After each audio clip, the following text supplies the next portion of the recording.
আমি আসছি দরিদ্র ইউনিয়ন নারায়ণপুর থেকে। তো এই যে দেখতে পাচ্ছেন একটা মেশিন, এই যে এটার ভিতরে আছে মেশিন। এটা হলো 12 মেশিন।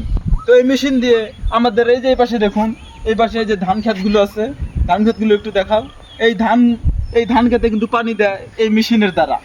আর আমাদের নারায়ণপুরে অনেক কষ্টের পর, অনেক দিন পর আমরা ভাবি নাই যে কারেন্ট আসবে, তারপরেও যে কারেন্ট আসছে এটা আমাদের সৌভাগ্য।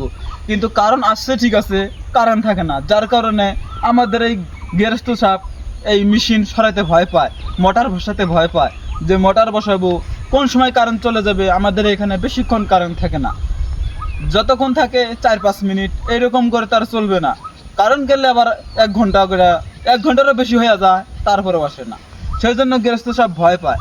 আমাদের নতুন সরকার আমাদের নতুন সরকারের কাছে আবেদন, আমাদের আমাদের নারায়ণপুরের কারেন্টটা অনেক ভোল্ট বাড়ায় দিক, এবং কারেন্টটা যেন সবসময় থাকে, যেরকম ঢাকা শহর দিয়ে থাকে ওইরকম যেন থাকে, তাহলে আমরা অনেক খুশি হব। ধন্যবাদ।